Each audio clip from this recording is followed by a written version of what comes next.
The session today is part.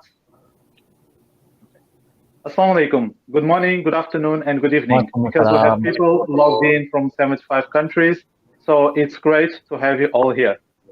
We want to welcome you to the first edition of the eTourism Revolution Talks, an exchange hub to discuss the future of tourism, usually in a short format, composed by powerful talks from experts around the world. The session today is part of the Innovation Warrior series, where we talk about the power of technology in a post-pandemic era. So we bring top global innovators to give us their advice and guidance in how you can leverage technology and take your business to the next level. Welcome to this fantastic talk. But first, let me introduce myself. My name is 𝗧𝗵𝗲 and I run a tourism marketing coaching agency, providing training for B2B professionals in the travel industry. We help you get marketing skills, digital negotiation skills, sales hacks, and much more to help you get measurable results for your business. And today, I'm very, very honored to have 3 experts in this show. Welcome, everyone. Thank you. Thank you. Hi. Can you please, each one of you, take a minute to introduce yourselves, your name, what you do, and yes, where you are based now. Shama, please. Okay, so my name is Shama Zehra. I'm the founder and CEO of 𝗧𝗵𝗲. 𝗧𝗵𝗲 is a tech startup based in New York. We also are global, so we have people in 175 countries, and we reach about 6 million travelers monthly. It's basically, 𝗧𝗵𝗲 is a platform to connect people who all love to travel. So think of it as like an intersection between Instagram and TripAdvisor. So people connect with each other, ask for advice, or even they make new friends. That's a great app. I use it myself, and yes, I'm really looking forward to hear more about it. Effendy, please. Okay, thank you, Abdul. My name is Effendy. I am the CEO of 𝗧𝗵𝗲 𝗧𝗵𝗃, a startup company from Malaysia. We are system integrator. Basically, we created a lot of solution for other business. Our client is another business. We are not directly to the end users. And basically, our solution will be used by our clients to get more people for certain area of solution. For example, we created a solution for e-commerce. We created a solution on the robot data for data management for several agencies. And now we will have our own platform in terms of promoting, we call it as a social enterprise for the business, especially for the startups in region in Malaysia and ASEAN. Because of the COVID pandemic, a lot of people want to do business and they want to digitalize their business, and we cater this kind of solution for the business people. And basically, I'm more on the blockchain architect, so I'm focusing more on the blockchain solution as my expertise. But started from last year, our business clients, they are focusing on Industrial Revolution 4.0. And my background, I did my degree for blockchain in Frankfurt, Germany. That's all. Thank you. Oh, that's very, very interesting. And I really look forward to hear about blockchain, because Yes. this will benefit a lot. And today we're talking about, savings and cutting costs and cutting the middleman. So blockchain has come to improve, but we'll get into that. It will be very, very interesting. We will discuss Dr. Mazlan, please. Yeah. Thank you. Thank you very much, 𝗧𝗵𝗲. My name is Mazlan Abbas. I'm the CEO and co-founder of 𝗧𝗵𝗲 or 𝗧𝗵𝗲 IoT, call it. It's a startup based in Malaysia, and we focus very much on Internet of Things, providing an ecosystem for applications developers to build their IoT solutions. So we have presence of IoT developers around 100 over countries around the world, and about 3,000 of them. And we are building different verticals of application, which I will share with you later, that covers from tourism, healthcare, and also smart city. Thank you. Yeah, that's really interesting, because nowadays with all these issues of the pandemic, smart tourism makes more sense. But yeah, we'll get into that for sure. So Shama, tell me, 𝗧𝗵𝗲 is a huge app. I love it. do you think that nowadays people use 𝗧𝗵𝗄𝗃, for example, to get local information about a specific destination? Because, you know, due to the pandemic, we get overwhelming flow of information in the news, but we really don't know what's going on in that destination. And because 𝗧𝗵𝗄𝗃, it has such a huge potential, you know, to get all the info and tips from locals. Do you think it's easier to get the information from there, from a local himself?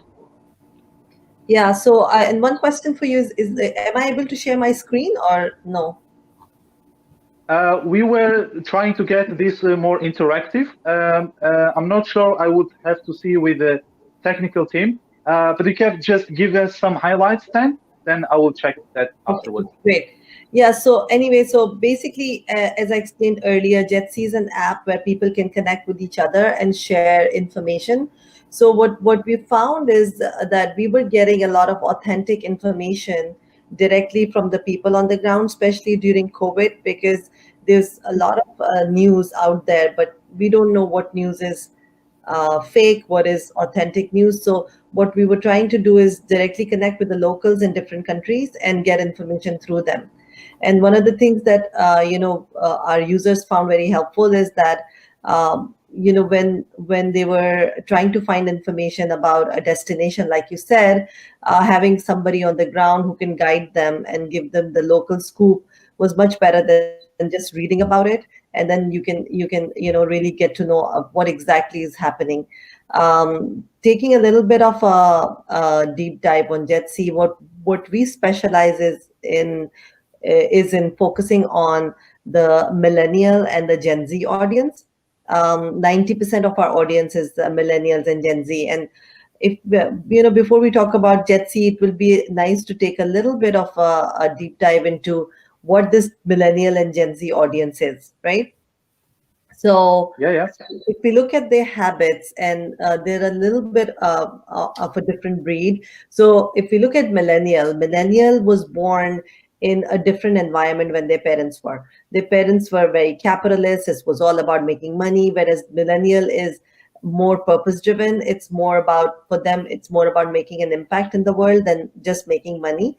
And they earn, on an average, about 20% less than their parents were earning. So they have a habit of saving, and they're more price conscious than their parents were.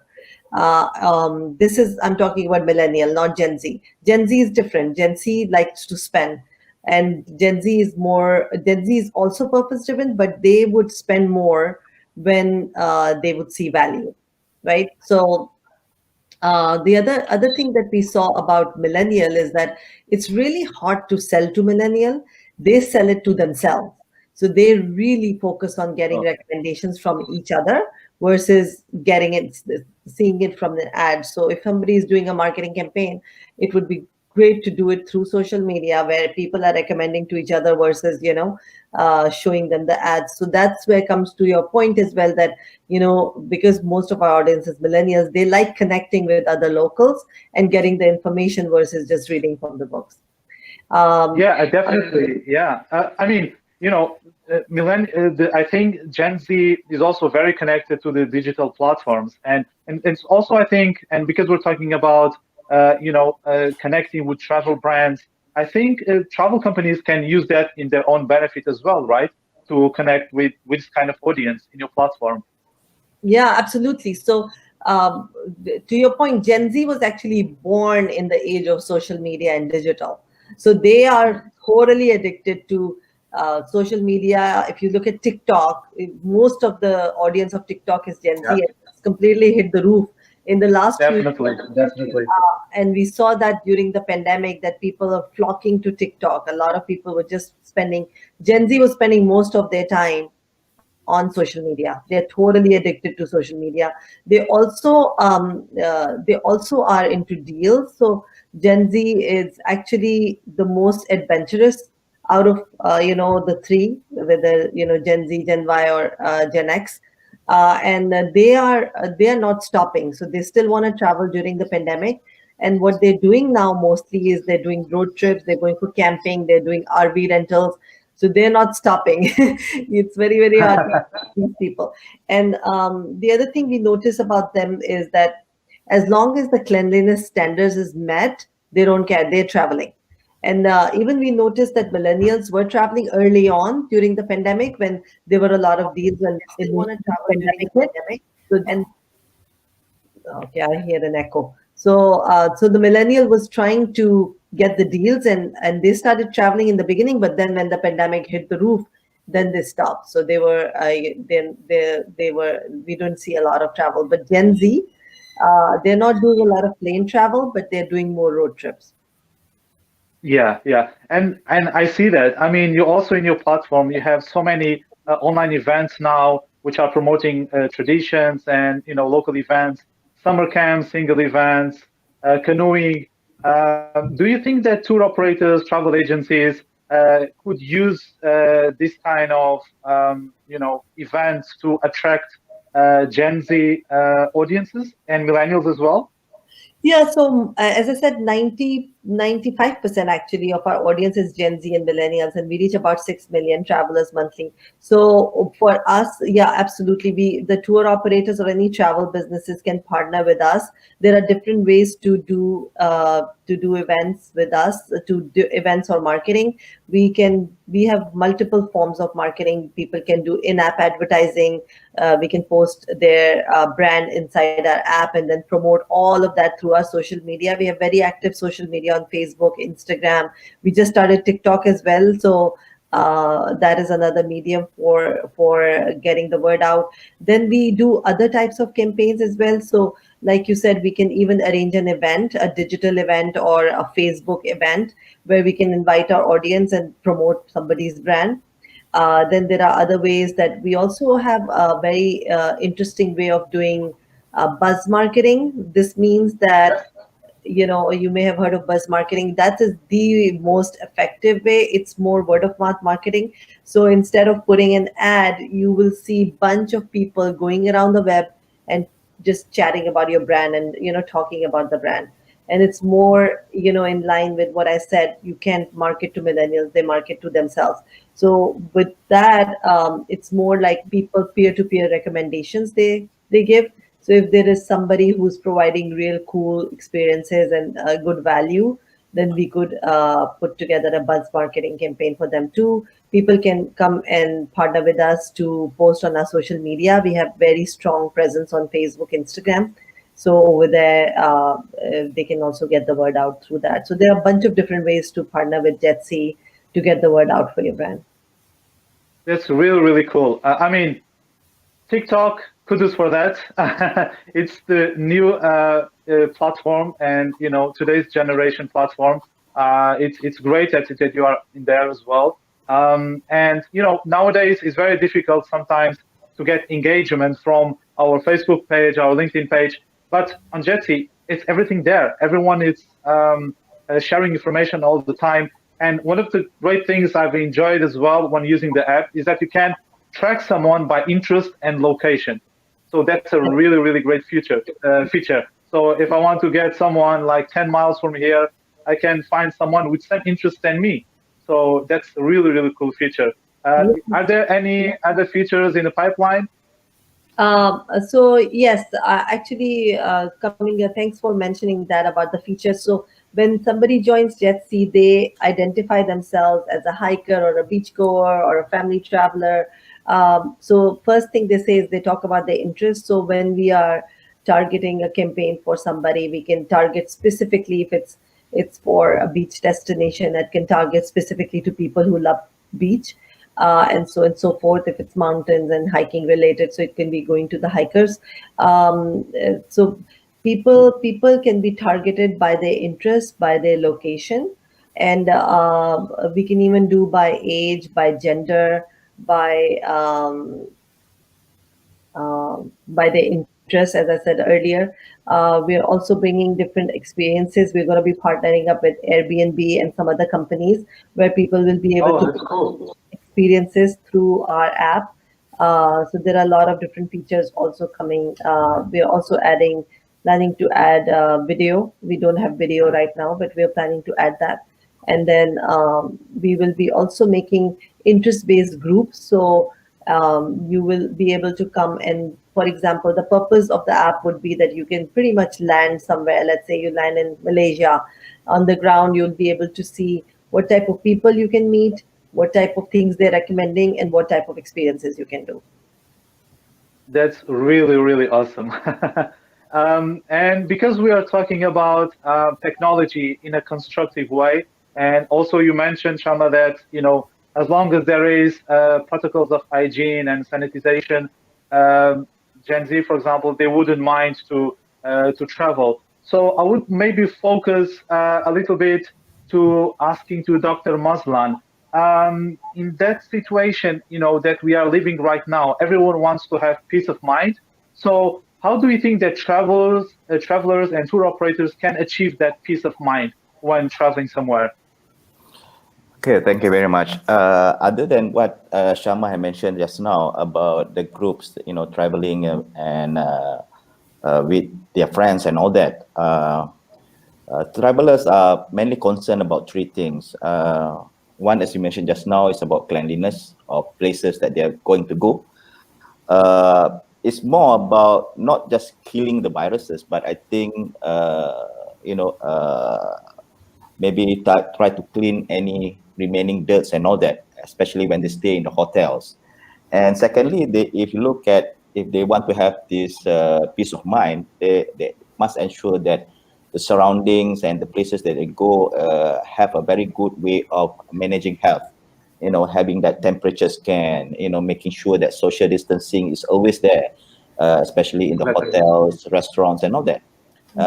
And thirdly, they are looking at more about safety, about crowded places, understanding where are the places of red zones, for example, hot zone or hotspot, where there are cases of COVID-19, positive COVID-19, there's certain clusters and all that.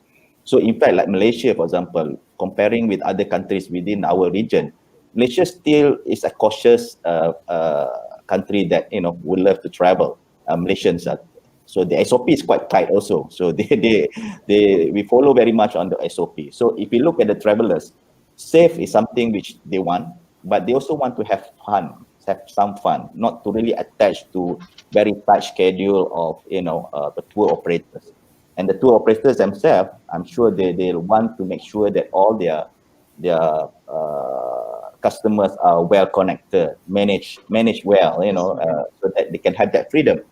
So in fact, for us, Faber IoT ourselves also have developed solutions, which even before the COVID-19, we call it Discover. So in fact, we would like to actually complement what Shama have this on the Gen Z application. Yeah.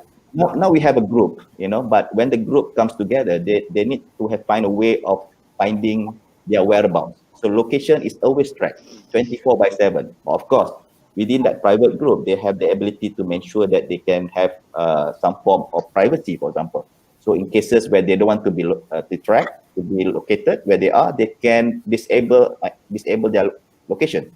But during the journey, it's very important for them to always understand where they are, whether they have already checked into the hotel, checked into the places that they wish to be, and to ensure that if there is any cases of emergency, they are well connected. They know where they are. They can find where their friends that need help. So that will ease their peace of mind while traveling. That's the one that we love to suggest that users to use Discover. For tour operators, for example, I'm sure when traveling with tour operators, the head of the tour guide have difficulty even to manage the group in the bus. Whenever they go down, when they reach to a particular place, they have difficulty to manage to find them back. So once you let them go, you're not sure where they are. And the travelers who just go out, the tourists, they want to find their buses to go back. So the only way for them to understand this is through a location-based kind of services. Use an app that can help them to track the bus, the tour operator, or the travelers themselves.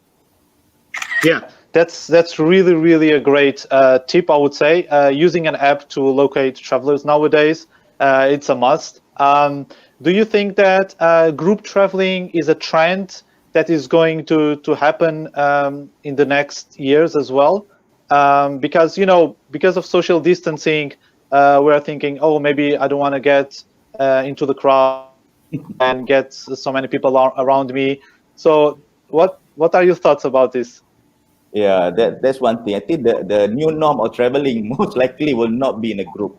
So that's what the trends that we are seeing now. I think people want to travel within their own comfort. I mean, with their family, with which they trust, or the friends which they have already trust.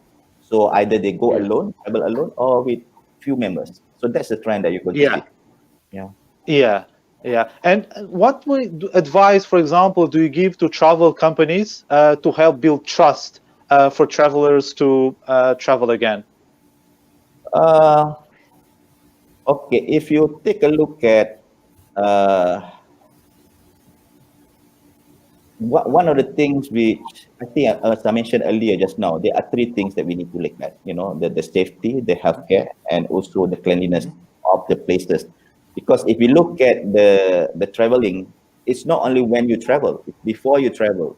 The moment that you touch down from the airport, the moment that you travel with the normal transportation, you are taking the booking services, the moment you reach to the hotels, and the moment you go to the other places. So if you look at all this, there's a lot of things which the travelers are looking for. They are looking at the weather, the booking services, the applications for social distancing, for example. I see some of these applications which to build the trust, and before we start again this traveling pattern, the traveling time, the traveling period, we want to ensure that our customers don't lose that curiosity or the desire to travel anymore, because after a long staying at home, people lost that touch. So they must use some form of technology that can virtual tours, for example, right? So you use the virtual reality to ensure that you can still have that feeling of where you want to travel. The webcams, the live streams that people are now showing, and this so they must always to stay connected with their customers to ensure that they are in fact going to be well taken care of with these new norms that we are saying, so to ensure that they will be more enjoyable in their next trip. Yeah, definitely. I perfectly agree with you, because that's what we need. We need to make sure that, at least from the travel perspective, that all the conditions are gathered so that people can travel again, and this will really, really bring us some kind of comfort. And because we are going through a pandemic, and many companies, mostly in the travel industry, they are struggling a lot. We're all looking for ways to save and to be more efficient. And my next point is actually go and ask to Effendy about the cryptocurrencies, because nowadays blockchain has been is like a trend that is being used by many companies. And Effendy, you try to bring awareness with universities about this trend. How is it being used today as a use case in tourism, hospitality, and travel? Okay, it's a very good question. It's a very good issues to talk about blockchain. Basically, blockchain is not a new tech actually.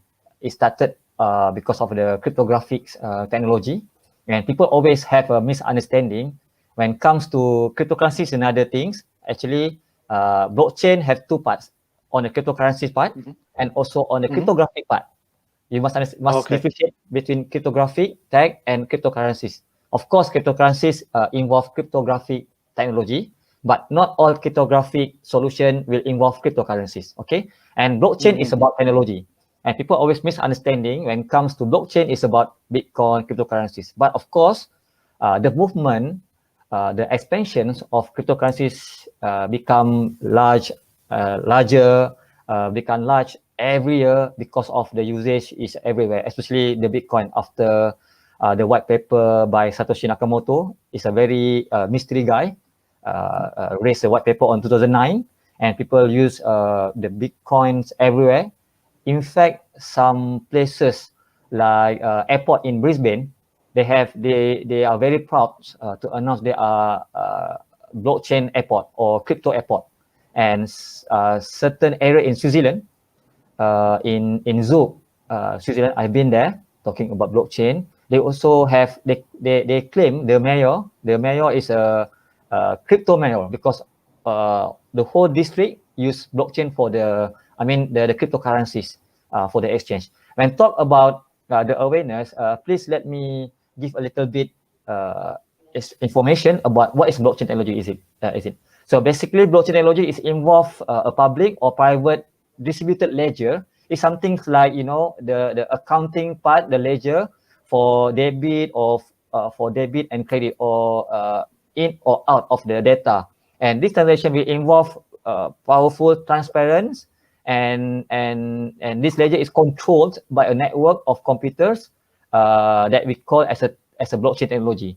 And part of the tech is cryptocurrencies, especially the Bitcoin, and also including the involvement of the online businesses and services. When you talk about, I would like to talk more about security. So what can we use blockchain and how blockchain tech can help to spur or to help industry blockchain to be more what you call more value, and we can share a little bit on the unique features of blockchain. It's about transparency and stability. It's about decentralized business model. It's about data integrity. Shama talking about the data, of course. And we also want to eliminate the third party or middleman, especially when it comes to, if you're aware, I'm from Malaysia. When I want to go to Japan, for example, right, I need to change my money to USD first, because when I go to Japan, they do not accept ringgit Malaysia, our currencies directly. I need to change first to USD, then from USD I will change to yen. So it means that when we cut my value, right, at least 10%. If I want to change, so something on the middleman. So by having because in Japan they legalize the Bitcoin, so the value of Bitcoin can be straightaway used there. So any countries, the value is same. I don't need the middleman, especially the remittance. So this is something on that matter. And certain countries like Japan, they are very advanced.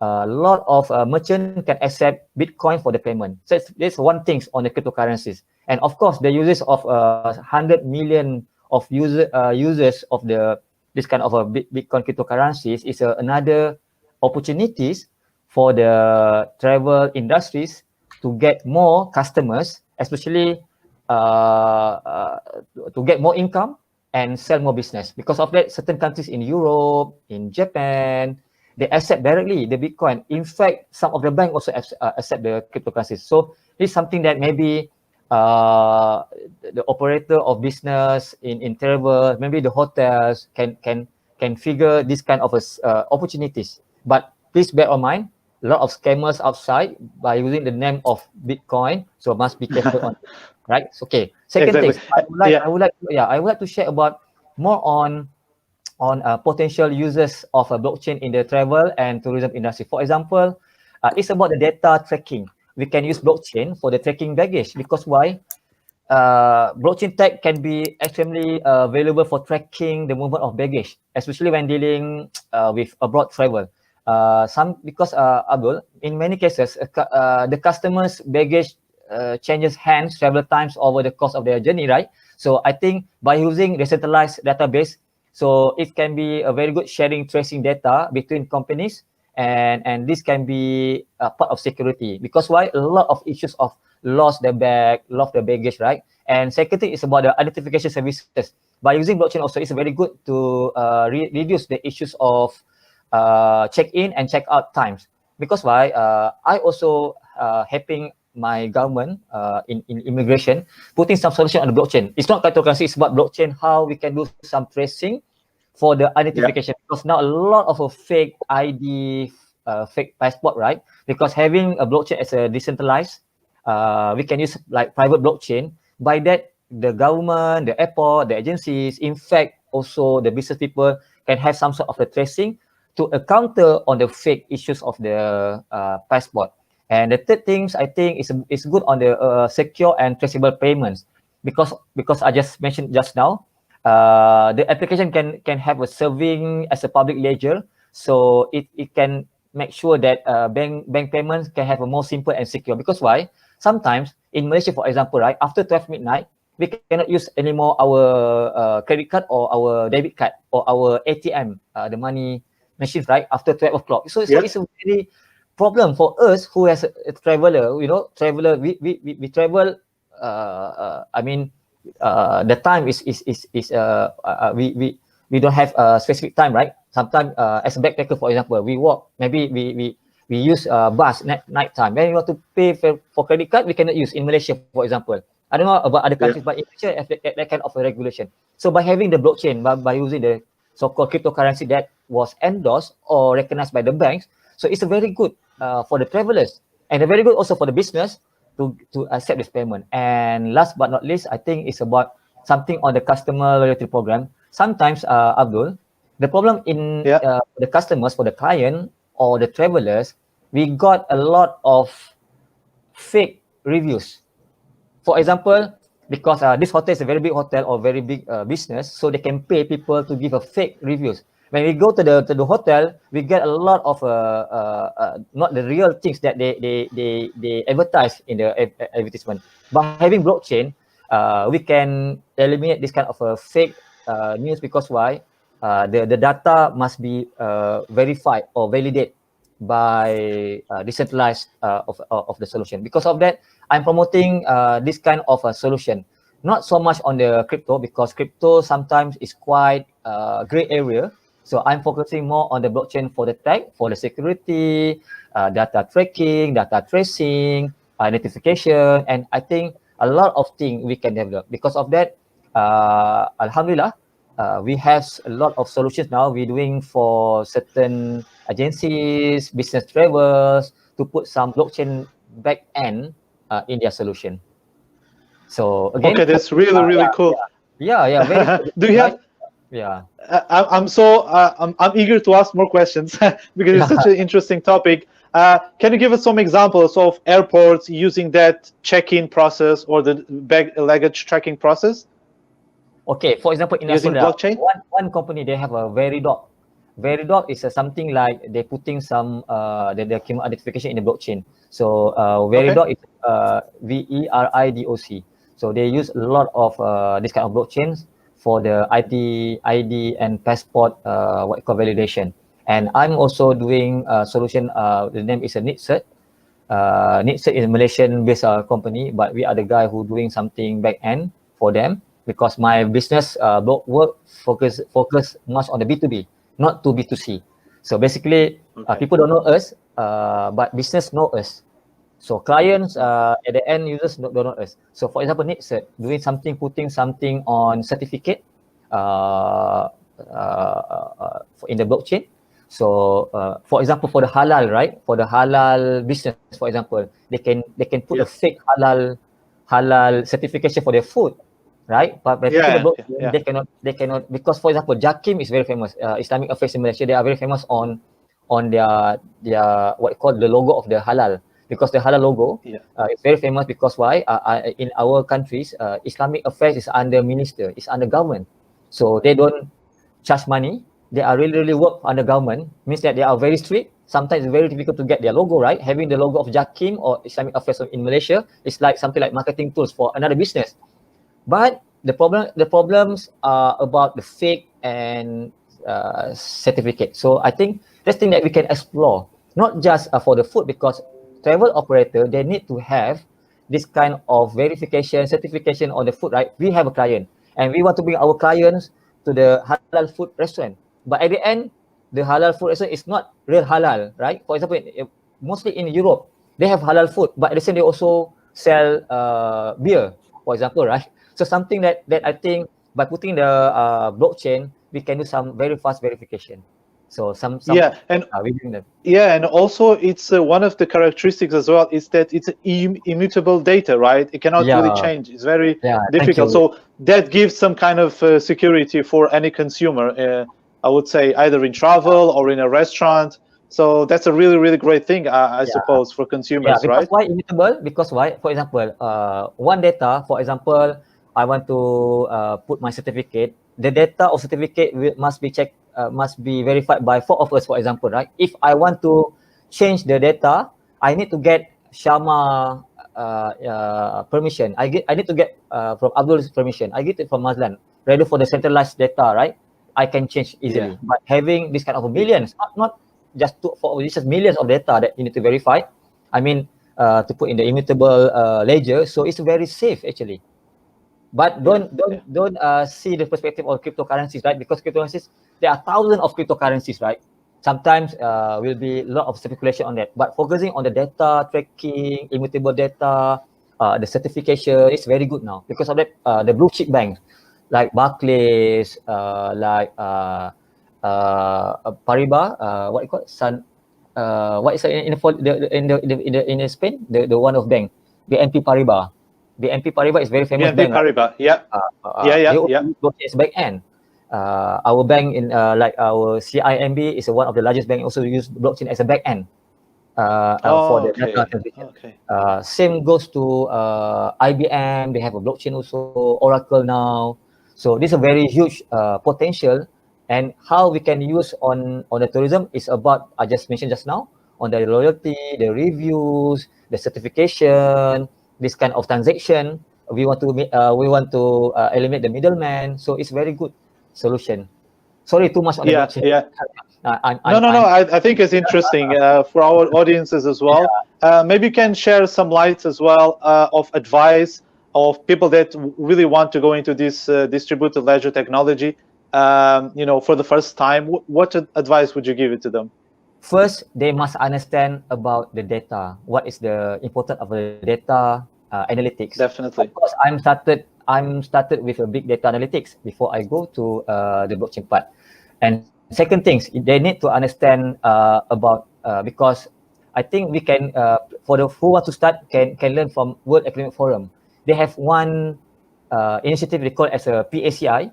Partnership Against Corruption Initiative. So they put a lot of a blockchain solution under the solution as a tech for integrity. So the tech for integrity is under World Economic Forum based in Geneva.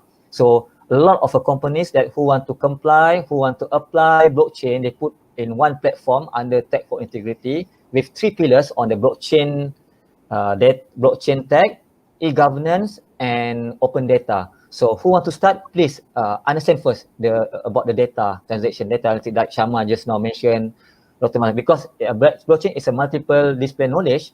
You need to understand many discipline of knowledge.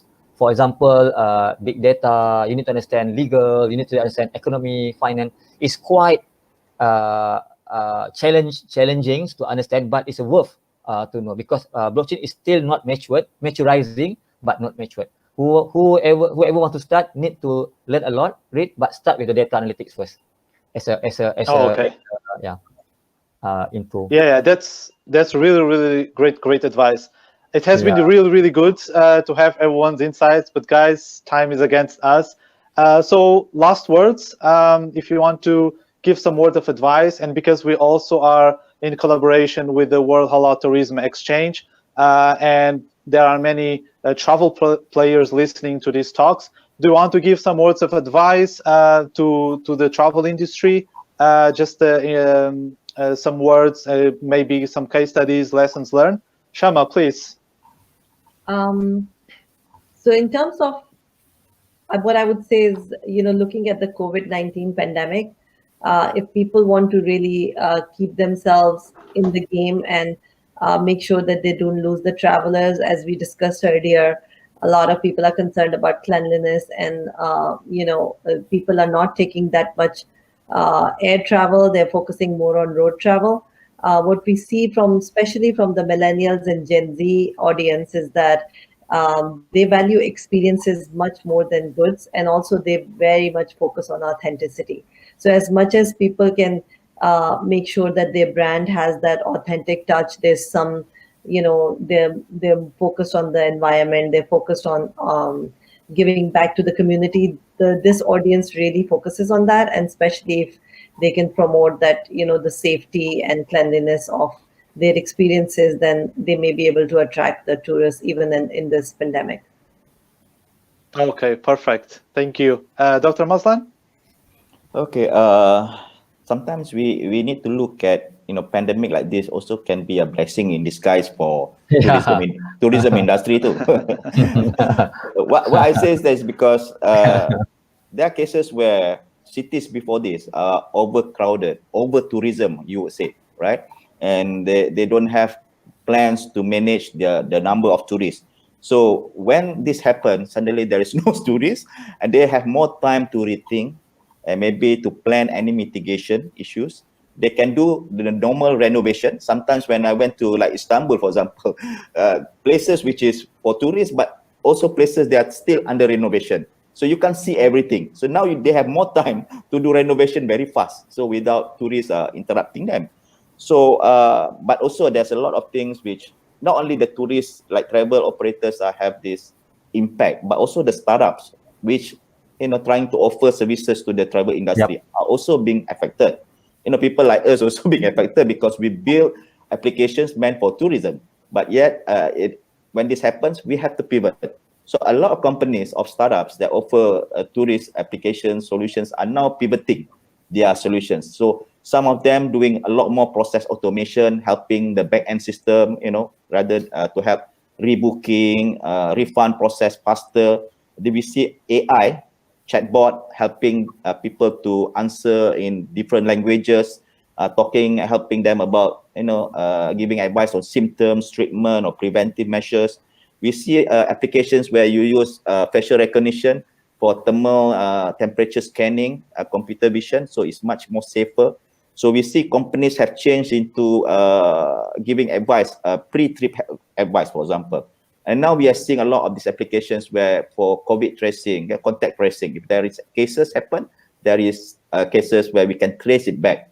In fact, in some countries, I see that if you use two phones and these two phones are connected with Bluetooth, when you're quite near with each other, the proximity, it will give you a beep. You are too near, so you have to distance yourself. So these are some of the things which people pivot because of COVID-19 issues of the normal, the new norm. They have to do something different. So that's why a lot of startups are now pivoting themselves. Otherwise, they can close down, unfortunately.